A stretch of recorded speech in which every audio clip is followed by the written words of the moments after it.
What's up? You're listening to The Long Game, and I'm your host, David Lee Kim, co-founder of Omniscient Digital. In this episode, we chat with Tido Carriero. Tido is the co-founder and CEO at Koala, a product that helps identify high-performing website content and alerts the right sales rep when in-ICP prospects are looking at that content. Before Koala, Tido held product and engineering leadership roles at Segment, Dropbox, and Facebook. Now, we covered a range of topics in this conversation, with the theme being his experience being a CEO and acting as a first-time marketer, taking his first principles approach to building out Koala's go-to-market strategy. He shared what he's observed in the marketing and sales tech industry and the impact of cookieless browsers and policies that limit third-party cookies. Nowadays, it's even more important to have first-party data. In simple terms, it's time to get back to building your email list. With that data, Koala shines in the type of insights you can get. Tido also shared what he believes are the real advantages of a product-led growth or freemium motion for software companies. I'll give you a hint, it's not just that free product. We end the conversation talking about how he's able to manage a business while also making time for things outside of work, including family and personal time.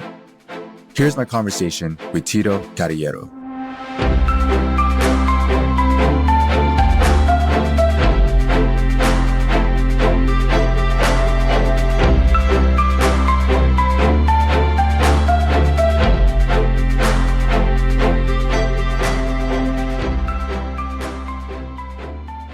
Tido, welcome to The Long Game. Thanks for having me. Excited to be here. A quick introduction for you, and you let me know if I miss anything here. So you're currently co-founder and CEO of Koala. Before that, you served in engineering and product leadership roles at Segment and engineering management roles at companies like Dropbox and Facebook. So some blue chip tech companies there under your resume. Yeah. I've had a very fortunate career of making some awesome picks of companies. And now you're building out Koala, and I know y'all have kind of been making some noise in this space. At least maybe that's what I'm seeing in my echo chamber. So would love to have you tell the audience about kind of your experience going from engineering to product and then like founder, CEO, and kind of acting as a marketer as well, and like building out the foundation and all of that. Yes, marketing is definitely the hardest and least natural part of my job. So definitely happy to talk about this. Yeah, so I think I started my career, with a computer science degree, graduated from school, said I'm going to be a software engineer. This was longer ago than I care to admit, 2008. And I really thought I was going to spend my career, building software. That's what I kind of figured out I had loved doing in college. And, actually pretty early in my career, I sort of realized you can build tons of stuff, but if no one really wants this and it's not useful to people, like what was the point of all of it? And so even though in the first 8 or so years of my career, I never officially took on like a product management title, I quickly realized that like just sort of IC building software wasn't quite enough if you weren't sure what you were building was actually useful, especially a very like entrepreneurial mindset and certainly what YC and others will teach you as well. I sort of like figured that out from first principles relatively early. This was actually at Facebook. I was maybe the 5th or so engineer on the ads team. And so we were like super early on ads, figuring it all out, maybe 500 total employees. And really actually Facebook has fixed this since, but at the time the product function was quite small and nascent and really relied a lot on engineers to also help figure out what you're building. So anyway, long story short is I feel like that came to me at a very early age. And then, as you mentioned, did a lot of sort of engineering leadership roles and then more broad engineering and product leadership roles over the last 5 or so years. And, I think all of that led me closer and closer to just the customer and wanting to solve customer problems. And so after Segment was acquired by Twilio and I was sort of yearning to do something smaller again, I decided to take the plunge and actually start a company. And so obviously when you start a company, you first want to complement yourself with co-founders that can do all of the things that you can't do. And I guess I'm sort of at a point in my actual building software career where building software very rapidly isn't what I've been doing for most of the last decade. So found 2 co-founders that I had worked with closely at Segment, both deeply technical, to the best engineers I've ever worked with. And, I think the 3 of us felt our skills really complemented each other. But of course, this left me in the boat of not really writing software at all, maybe doing a little bit of product management, but then kind of all of the go-to-market stuff was squarely on my plate. So that's kind of the transition. And certainly have learned a lot. I would say days are much more humbling than they were when I was kind of working in my sweet spot that I had been perfecting for the last decade or so. But happy to answer questions or whatnot. But that's maybe a little bit of the backdrop here. Yeah, thanks for giving all that background. It sounds like a lot of elements that add up to a identity crisis. I may or may not have recently Googled whether or not I'm having a midlife crisis. So if that's the same as an identity crisis, then you might be on the right lines. No, but in all seriousness, I mean, I think it is both feels like a very natural continuation of what I've been doing my entire career to found a company. And also at the same time feels like a complete identity crisis where I'm like back to square zero on a lot of stuff, like trying to figure out the most basic things about how an AE does their job, how a marketer does their job, how an SDR does their job, how an HR person does their job. And so, it both feels like the culmination of like getting closer and closer to the customer, which is sort of what I have spent my last 15 years doing in my career, but also just I'm like a most junior level, entry level role for basically all of these functional roles. And I think that is kind of the conundrum of being a founder. Yeah. And so maybe before we get into how you're figuring out marketing from first principles for Koala, how would you describe what Koala does for listeners who may not be familiar with it? Yeah, it's a great question. I'm working on the elevator pitch. So Koala is a first-party intent system. So we will track every single action that happens on your marketing website, and then often for PLG companies, what's happening in your product as well. And what that means is you're going to get sort of this sort of sales view of every single account and every single prospect that is engaged on your site and in your product.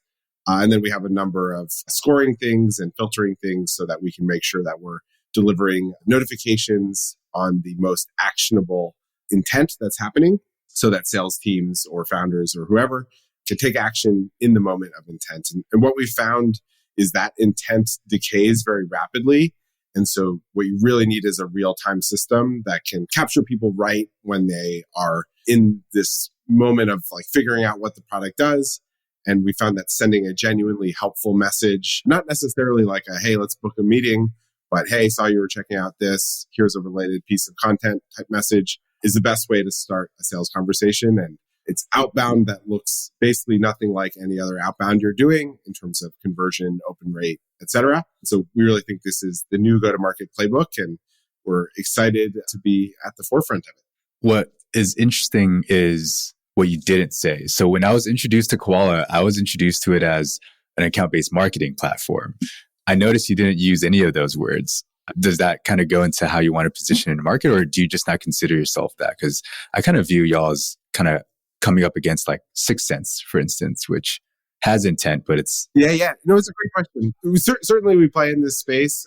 I think account-based marketing has a couple of issues. I mean, first of all, the word account is an interesting one. I think what we have found more and more is what sales teams really want is they want prospect-based marketing. They want to know a specific person. I think account-based marketing, obviously super powerful for ad retargeting and those kinds of use cases where you really can take action at the account level. But we found that account-based marketing is really falling a bit short for sales teams.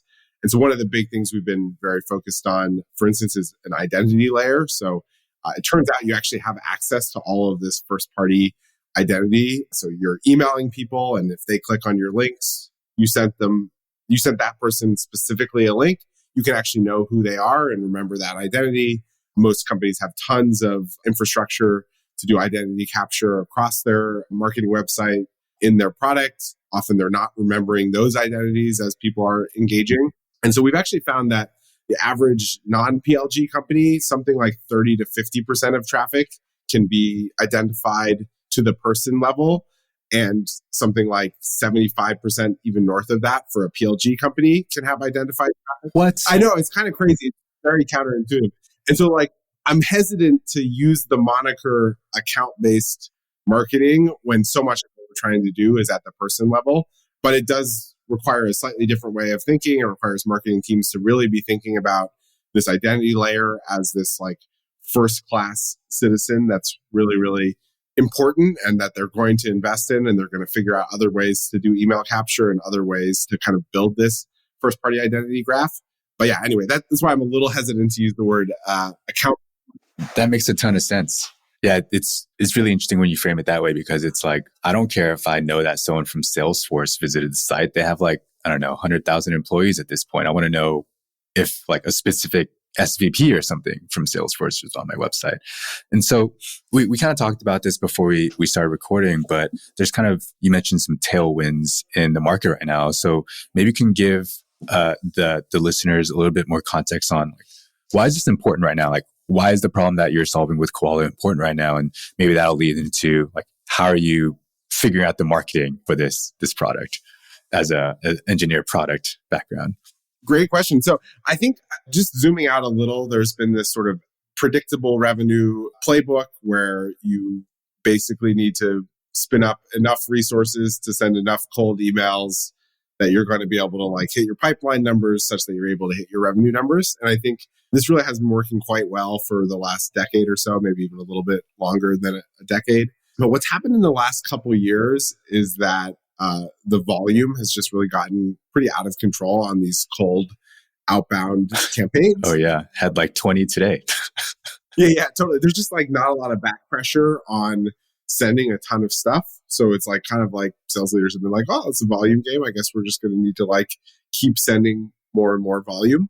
I think we finally hit a breaking point that is really showing up quite clearly in all of the numbers. Even the very best SDR, BDR, AEs at prospecting are seeing something like a 3 or 4x less replies. Reply rate is 3 or 4x worse. So where it used to be maybe 25% in cold outbound, it's now, sub 10%, maybe even sub 5%. And it's not that these people like suddenly aren't good at sending emails or like lost the ability to craft emails. What's happening on the other side is we're all just sitting here totally inundated by cold emails. It's gotten like a lot easier.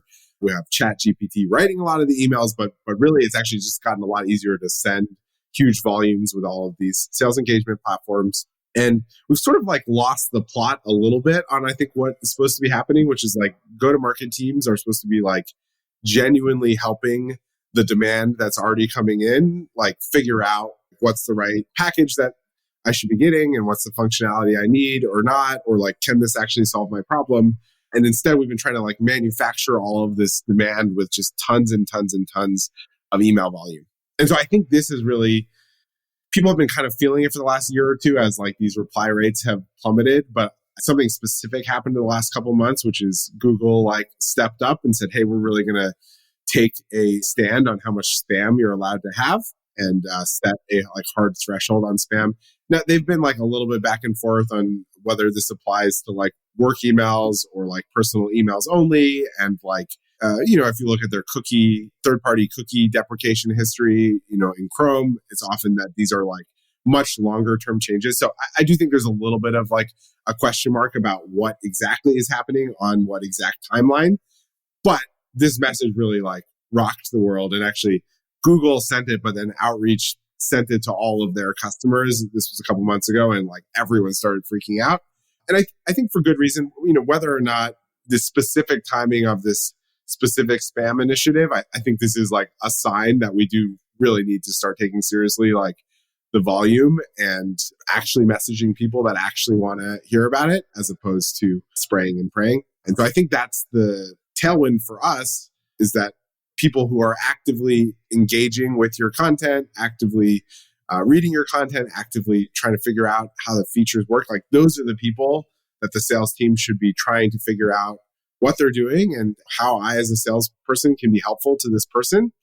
And again, we just see like incredibly different open rates, response rates, etc. It's incomparable to any other outbound email campaign when you are actually talking to someone who is like in the moment trying to figure out whether or not this solution might be the right solution for me. And so I think really helping sales team focus on that and helping give them the context that they need about what the prospect is interested in so that they can be genuinely helpful. Because I think that is go-to-market at its best, is education. And then when there really is true demand forming, figuring out how to fulfill that demand in the best way for the prospect. Yeah, what's funny is it kind of goes back to like, hey, this is marketing 101. Be helpful, provide educational materials, get an email because they're interested in what you're offering, and then like be able to have a conversation with them based on what they're interested in. Yeah, it's marketing 101. And I also think it's sales 101, which is like, as a seller, I'm not going to go generate an immense amount of demand on my own. What I need to do is, for the demand that is legit, showing up, and obviously hand raiser is great, then we can do that demand. But the demand that is like on the verge of becoming a hand raiser, but hasn't actually submitted a demo request, like see if based on sort of all the activity, you can provide some value over email. That's like a great way to like set a future meeting, call it. You might not immediately set a meeting, but as soon as you've like sent this helpful nudge, like the person on the other side is like, oh, wow, this person can actually be helpful. And maybe 3 weeks later, they will really have some questions, and they're very likely to reach out at that point.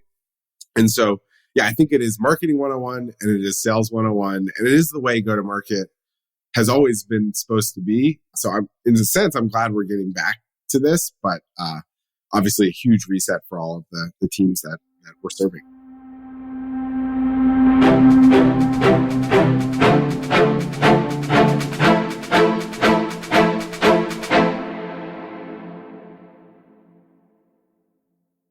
We're figuring out this strategy internally where we have tried the whole mass emailing thing, and on different occasions too. Like we always kind of revisit our hypotheses and revisit why something didn't work, and maybe try it again to see if maybe things have changed or we can try a different approach. And maybe a year or two ago, we sent a couple hundred emails, got like one response.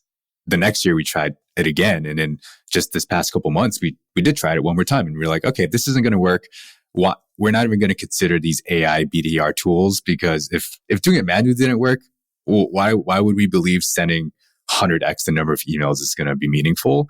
And think that's going to create a bad reputation for us. They're going to be like, oh, you're the one sending me dozens of cold emails. Like, I don't want to talk to you.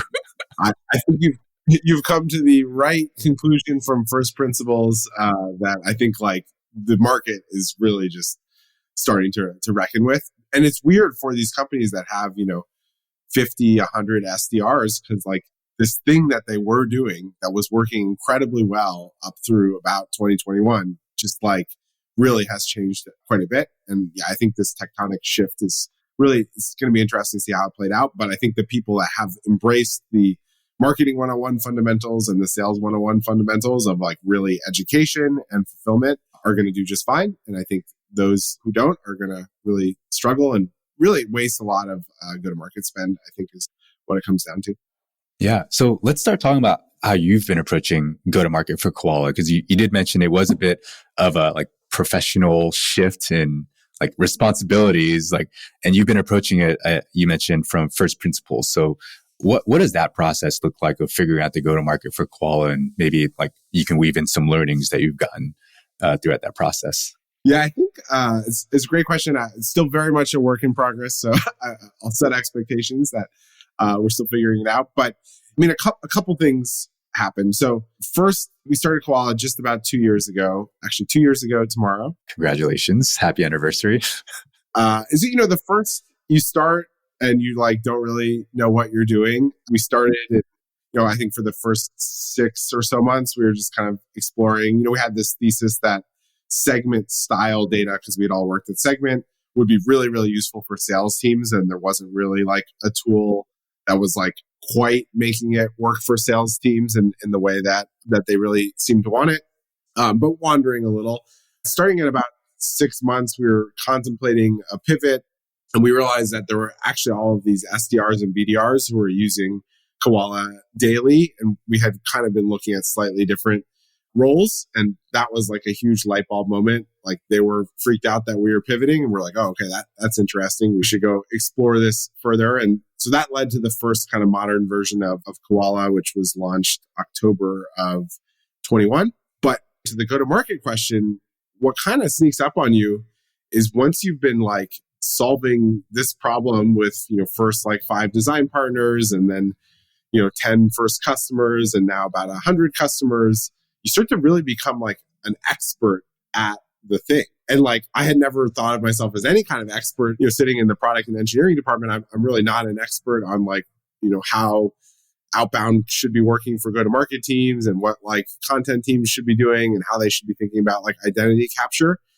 But what kind of sneaks up on you, if you're doing it right as a founder, is you just get so immersed in this one particular fairly narrow problem within a company that suddenly you see all of these like amazing teams coming to you asking for like guidance on how to like spin up this outbound motion, or, hey, we've tried these 4 things, like this one's kind of working, these aren't working, like does that match right? Or like, what's your tool stack recommendation outside of Koala for like all of these other areas that are adjacent? You just start having all of these conversations. And I think for me, that felt like, okay, this is like the seed of our marketing strategy, is like people keep organically coming to me asking like all of these questions. So anytime I've had a question that's come like from 3 different people on some topic, like if I have a point of view that I think can be additive, I'm going to like write a piece of content about it and publish it, even if it's not exactly pointing back to Koala. It's just about the space of like pipeline generation. That's fine. I can recommend other tools. I like can give my genuine advice. And I think like, let's build that reputation of like knowing the space well and having like interesting stuff to say. And I think that like nugget of real value gets back to this sort of marketing 101 idea, which is if I can be educating people about how to do this stuff, that's sort of the best marketing. It's amazing because, so I'm going to be super transparent here, and hopefully clients who hear this aren't going to be offended, but this is what we tell clients to do. And it's interesting because you don't have a marketing background, right? We say, hey, if you want to do thought leadership content, what questions are your customers having? Those are the types of questions you should be answering through your content. We do SEO, sure, but the best things to write about are the things your actual customers and prospects are asking you about. And you kind of landed on that organically, pun intended. So it's really cool to hear that. And I saw a LinkedIn post from you where you're like, hey, here's what one of our customers or something taught us. And I think you were doing like these integrations with Clay that writes up an email and then all that stuff. Like, what has been surprising about building Koala? Like, it seems like you're learning from them as much as you're kind of teaching them. Yeah, no, totally. I think the like learning from the customers is the coolest thing to be doing. Actually, maybe I'll tell one quick story about Segment, and then we can talk a little bit about Koala. Our biggest breakthrough at Segment started as a sort of data router, we often called it. So we sold to like VPs of engineering, VPs of data. The idea was you would like instrument Segment in your code base, and then Segment would route the data to all of the tools you'd need in the future. So you didn't need to set up like a warehouse integration and a product analytics integration and an intercom integration and an integration to, the other 7 tools in your stack. You would just plug Segment in once. So that was kind of the first 50 million of ARR. And then we did something interesting. One of our co-founders assembled a small team, and he really studied what our most advanced customers were doing with this sort of data router. And what we learned basically was that the most advanced customers were like figuring out how to stitch this data together across various sources, build their own identity layer, and then mostly like digital teams, marketing teams, growth teams were using this for like ad retargeting use cases and various other campaigns, especially on the B2C side, like e-commerce or cart abandon type campaigns and like other kinds of e-commerce campaigns. Anyway, what he did with that insight though, is he went and built what we called Segment Personas at the time. It's now been rebranded into a new product called Twilio Engage. And that was like a really key insight of just like, hey, let's follow our most successful advanced customer and like, let's go build a vertical version of the product that will solve just that. And so I think that was very much like the product manager mindset. And that was a huge success. I mean, I don't know for sure, but my sense is about 50% of Segment's overall revenue at this point is this new product. And that certainly was where, when I left, was where all of the energy and kind of oxygen in the room was around that Personas product. And so anyway, I think that's like an interesting approach. And I try to apply that a lot. And I think it applies beyond just product. I think it applies to the marketing that we do at Koala. It applies to like the customer success, how we like help one customer by sharing a bunch of like learnings from our other successful customers. Obviously, we try to do this same thing on the product side to figure out what is really working and how we can build a more vertical, simple version of that. But I think it's like finding your most successful people, figuring out like what's working for them and how we can replicate it easier for them and for other customers, figure out what they're confused about. How can we write content that teaches them about these other 5 areas? Because it really is our job to be deep, deep, deep experts in this whole space of, outbound pipeline generation. It's our responsibility to understand all of their options, where Koala fits into that equation, what other tools we'd recommend, what other competitors are out there, what they're doing. And so I think really in embracing that mindset of like, I need to become a deep expert at making you really, really successful in this entire space and this entire project is like the right approach to take. And it ends up like helping you basically on every single like functional duty, because all of the functions are ultimately about making the customer successful and then teaching other customers about that success. Anyway, it's kind of that mantra from Segment that worked really, really well in the, call it 2018 to 2021 range, that we've been adopting a lot and spreading in other functional ways at Koala.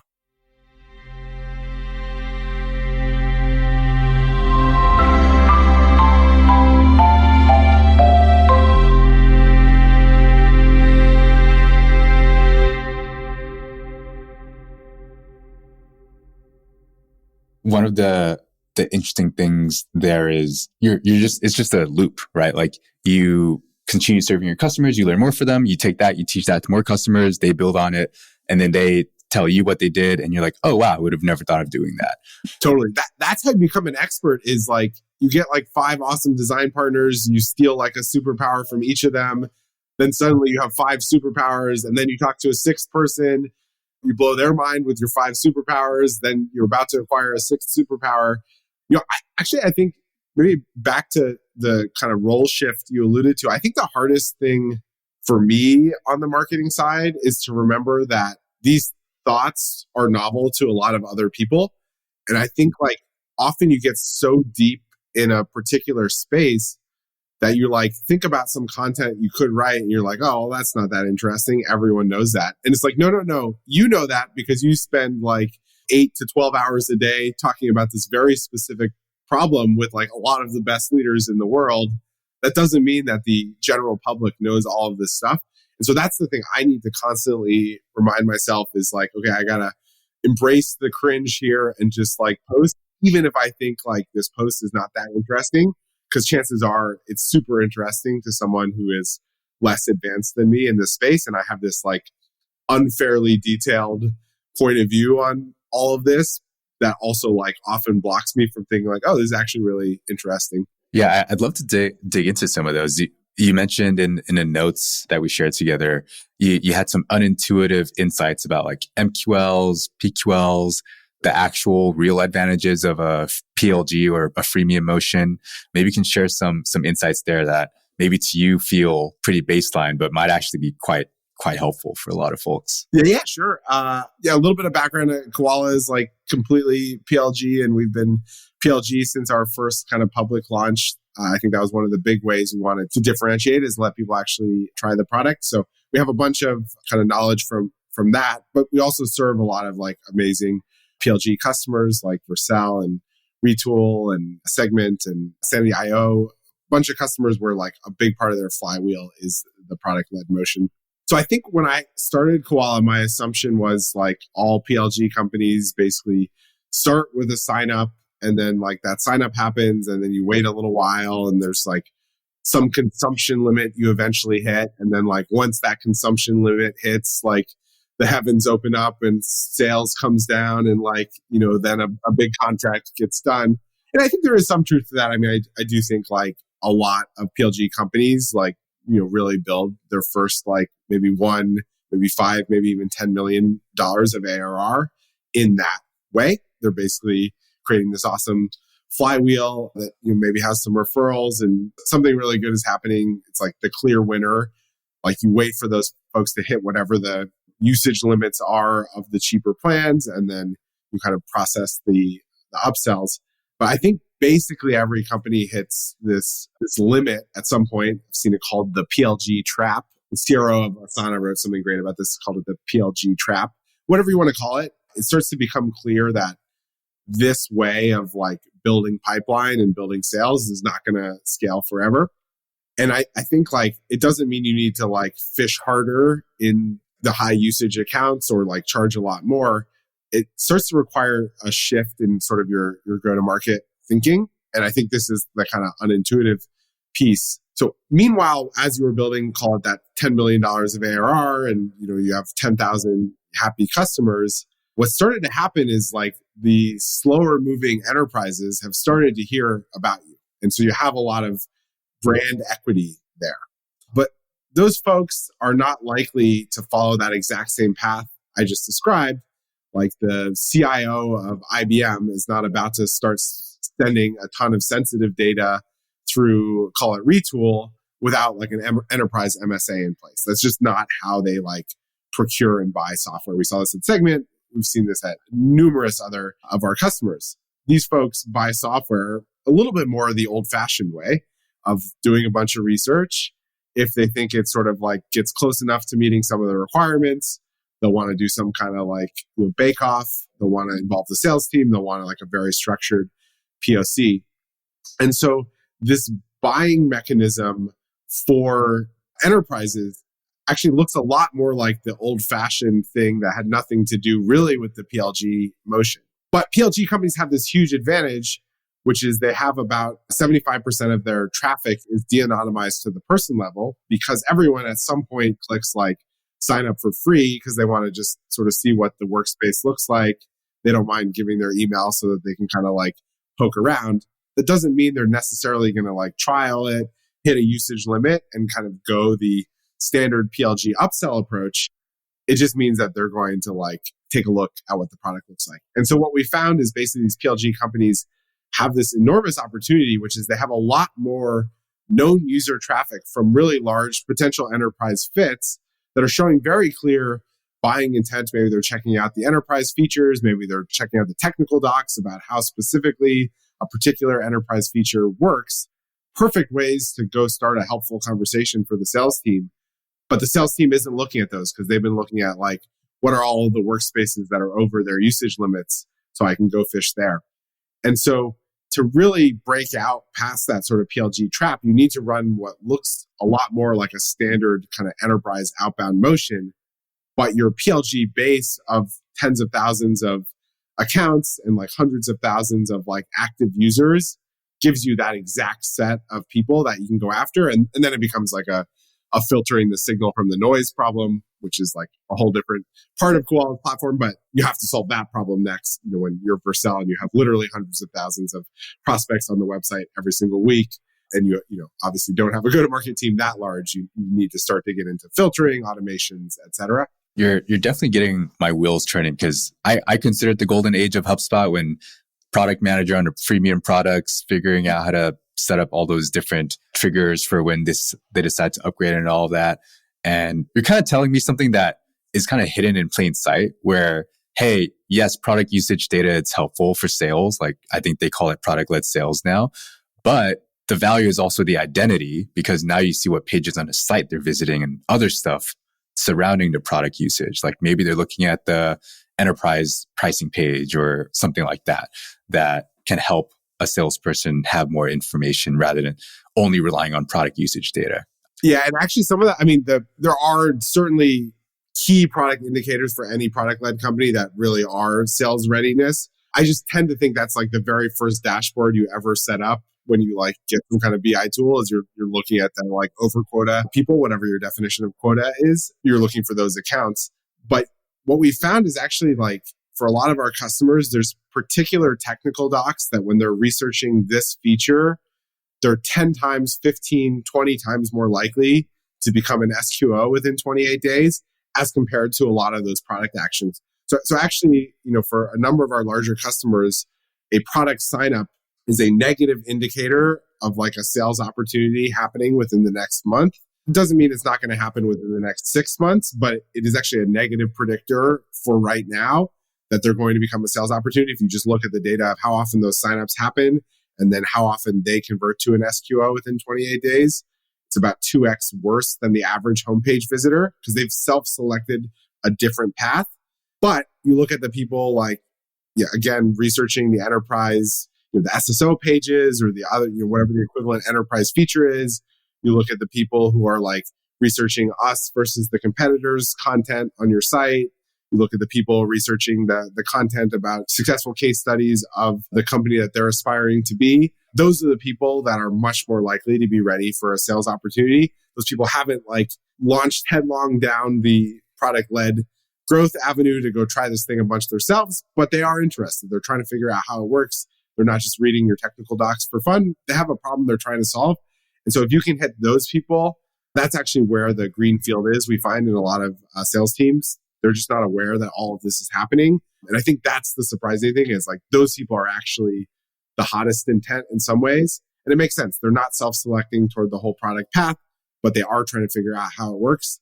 And so if you can identify that gap, that's what we see, turning into pipeline. Yeah, it's one of those scenarios where it's two things can be true at once. Like it's not just pure like, hey, look at people visiting the site. It's not just pure looking at only product usage data. It's use both. Like let's be smart, and not just like disqualify some data source just because we're trying to just be pure product-led growth, whatever that means. Yeah, totally. And I'm a big believer in figuring out which pieces of the product journey are also important. And we often see that like getting into a habit moment or particular like milestones in the product also are great signals. So our kind of point of view is we'll look at both of those in a report. We'll look at all content that was consumed on the marketing site, but we'll also look at all product events that are happening in the application and really coming up with signals across both. That makes sense from the customer point of view, because I know your code base has like one marketing site and then a different part that is the application.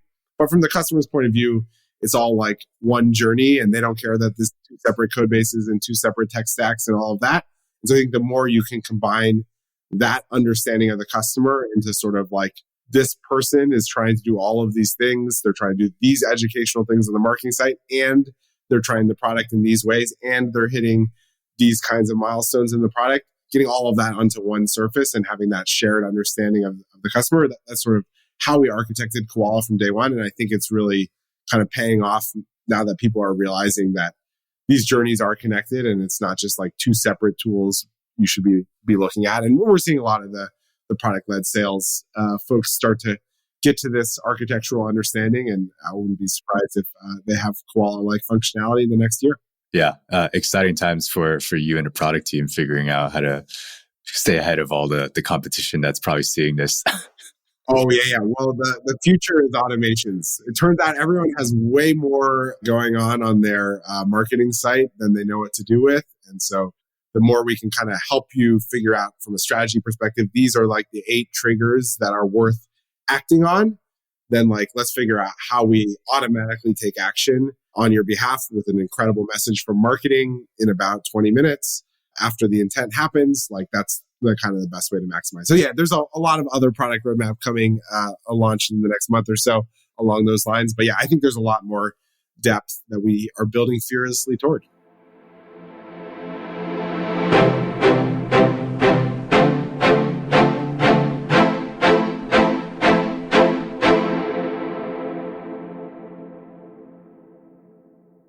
So I know we're coming up on time, but I have to ask, you had mentioned you have 2 young children. You're leading this company. You're essentially frontline support.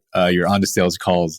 Tell me about, you had mentioned energy audits. Tell me about these energy audits and how you're kind of, maybe you have a system for managing all of that, but I'm curious how you're able to do it all. Yeah.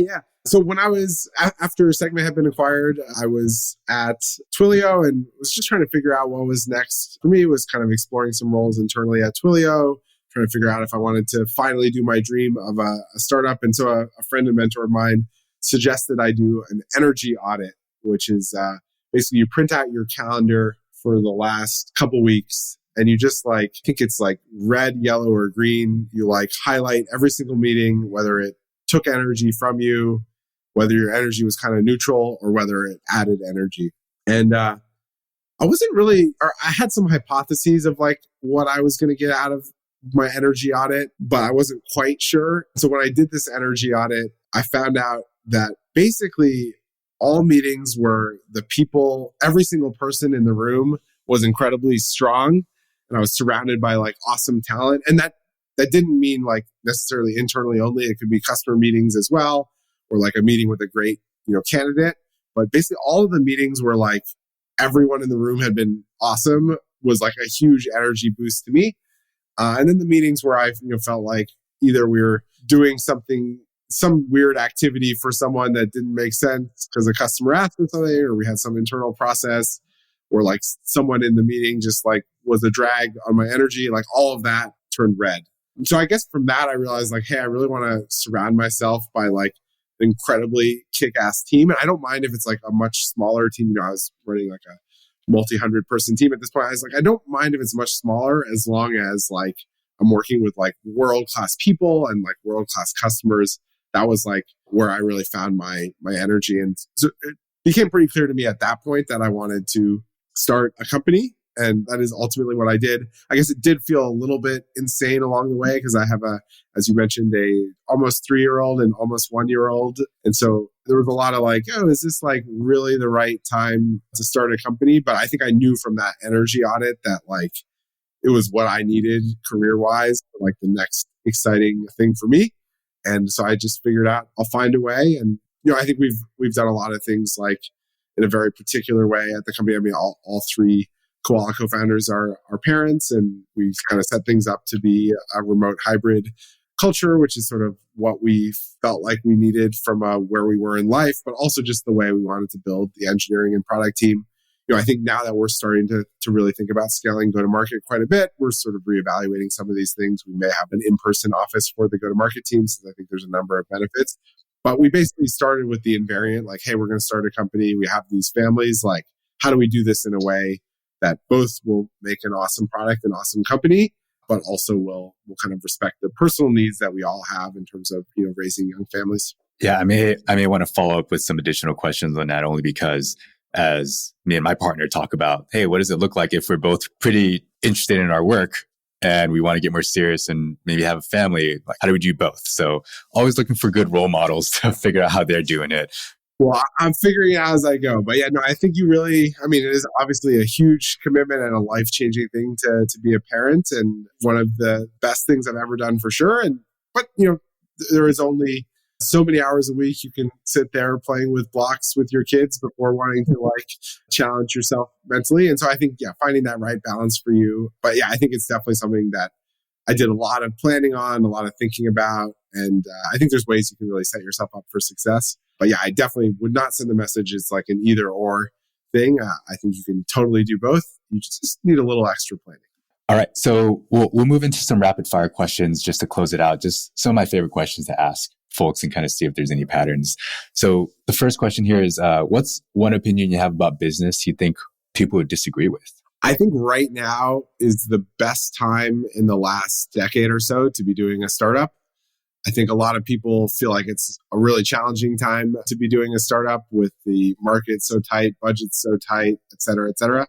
I actually think the worst thing you can do as a startup is to like get a false sense of confidence and a ton of revenue that's not actually like truly mission critical to the company. And I think a lot of like growth stage companies right now are reckoning with some very hard facts. Whereas Koala was like born in an era where basically people wouldn't buy software until they had an incredible amount of conviction that this thing was driving value. Now, it's been slower in terms of like revenue growth than I think it might have been in the heyday of 2020. But at the same time, it's just so helpful for making sure that the revenue you are earning is truly legit revenue and not getting ahead of yourself as a business. I love that framing. You're the first person to say that, but if you can... Well, you said something that people would disagree with. Yeah, no, that was, I mean, people might disagree. I think other people might disagree with it, but when you say it, I'm like, oh, that makes a ton of sense. I didn't think about it that way. I was actually thinking how it's just so tough right now, but you framed it in a way where it's like, yeah, it's tough, but if you can sell in this market, imagine when the market gets better. Yeah, it's definitely a lot. Obviously, every founder is going through it, and it feels like unfair when you compare yourself to companies that like really got started when it was a lot easier. But at the same time, everyone is sort of paying the price, and it's actually a lot better to pay the price right now without a ton of like loaded burn and a ton of like customer expectations that you're sort of like realizing you're failing to meet, or it's not a priority anymore. And the founders of those companies are experiencing real pain versus the early stage founders. It's tough, but it's not as existential, I think. And what's one impactful piece of advice that you've been given? I referenced this concept of superpowers earlier, but I love this concept of stealing superpowers. It was an onboarding thing we used to teach new employees at Dropbox. And it was one of my favorite concepts this was like 10 years ago, but it still sticks with me. I think a lot of people build up this idea of having like one mentor that they can like learn everything from. And I think I had like a little bit of a reframe again about a decade ago. Is like there's not a single mentor that you're learning from. You're surrounded by all of these like ridiculously talented people, and each of them has a superpower. And so it's kind of my job to figure out what their superpower is and then figure out how I can steal it from them. Not literally steal it, but copy it. And I think that's just been really helpful. There's some people I've learned a ton about recruiting from. There's other people I've learned a ton of like business strategy thinking. There's other people I've learned a ton about just like execution, all of these different skills. Yeah, I don't know. I just love that reframe because it's just like you're surrounded by people who are amazing at particular things. And if you can figure out what that thing is, and then you can kind of figure out how you can learn it from them, you're just like, it's a huge unlock. Yeah, I love that as part of the onboarding too, where every new hire says, here's my superpower. Let me know if you want me to teach you it. And it's very clear what to go to them for. Yeah, totally. I think if everyone can kind of get explicit about these things and like, what their superpower is, what they want to be working on, but also what they have to offer other people. And then you see this menu of all of these other wildly talented people and what they're great at. And you can just like really plan a lot more strategically. How am I going to up level myself at these 3 skills this year? And turns out you have great peers, great people at the company you can likely learn that from. And what is one book that you'd recommend more people read? I read a book early last year called Why We Sleep that I was really into. It's kind of a slow book. He jokes at the beginning that he will not be offended if you sleep during the book. In fact, he'll think of that as a compliment. I think it was the Audible that he said that on. But I don't know. I loved it. The TLDR is you really need to give yourself 8+ hours of sleep every night. But you learn in the book all of the science of like the miraculous things that your brain is doing to process grief, to like repair itself, to heal itself, the deep sleep in the beginning of the night, the REM sleep kind of later in the night. I think that book was so important for me just because like I wasn't getting great sleep. And I think like it's a huge part of being a successful founder is like a great foundation of like sleep, exercise, nutrition, and mental health. It's just like things that we all forget because we get so wrapped up in our 12+ hours a day of work. But reading that book like really helped me reset my foundation, get my like sleep habits in order. And I have all of these like specific thoughts of like what I know my brain is going to do tonight when I get good rest that I use to motivate myself to get proper sleep. So a random one, but that was like a pretty impactful one for me. I think at this point, you're the 3rd or 4th really smart person who's recommended that book. So it's probably about time I picked that up. It's not like a total page turner, but it will fundamentally change your point of view on sleep. And I think it's an important one. And last question here is, where can people find you on internet? Probably my LinkedIn. If you search for Tido, Tido, Carriero, Carriero, find me there. I'd love to chat. Awesome. We'll make sure to link to all those profiles and websites and resources you mentioned. Tido, it was a pleasure to have you on the show. Thanks for making the time. Awesome. Thanks so much for having me. Have a great rest of your day. And thanks everyone for listening.